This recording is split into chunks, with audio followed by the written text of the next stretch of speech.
Now let's take a look at some of the cons of a discussion board or discussion area. Some things that could be challenging, but you know, if you do your job correctly, you can turn that challenge into a positive, right?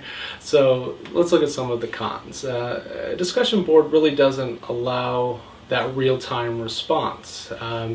Some students are impatient and they want instant feedback, and that's with emails and grading and of course discussions. They're in there a lot and they require that, or they desire that. So it really doesn't allow that real-time response. You know, if you only maybe have a set amount of time as a student that you can devote to discussions, a few hours a day, a few hours a week, you may lose a little bit there. So that's a good time to encourage the students to make sure that they review everything, for you to post a summary of the entire discussion, kind of wrap it up nice and neat and packaged there.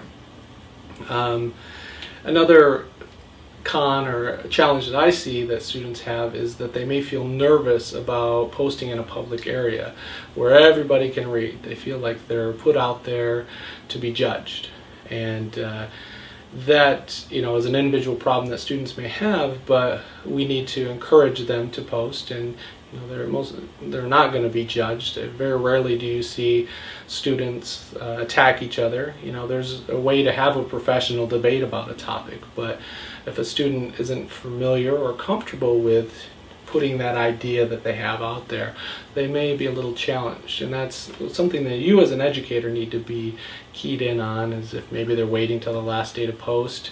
It could be a totally different issue, but why are they doing that? So just be keyed in on that. One negative that I find, that I always try to make into a positive, is that as a faculty member you need to monitor pretty much all of the posts that are posted in the discussion area for any unanswered questions or even inappropriate posts. And some discussion threads can be quite large, hundreds of posts throughout the unit or the week. And if a student asks a question directly to you, you may not catch it, or if someone posts something inappropriate, you want to catch it to see if it should be removed or address the issue.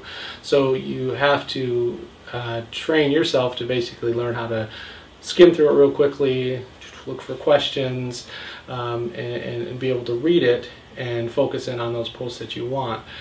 So it can be time consuming if you let it be, but you know, it is an obligation as an educator to make sure that you're at least skimming them for questions. Of course, answer those questions, because there's not a worse feeling, at least I feel, is going back a week later or even a few days after a student asks a question on a Monday and it's Sunday, the last day of the unit, and I didn't answer it until then. You know, you feel like you let that student down.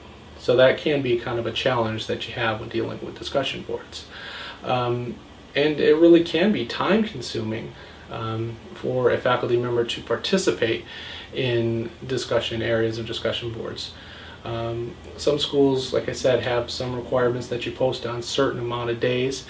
Some say that you need to respond to every student's main response and respond to every one of them. Well, if you have 30 students and you're just responding to just those students, so that's 30 posts, and then hey, what about all the other posts that you have, any questions that you have? It can be kind of time consuming.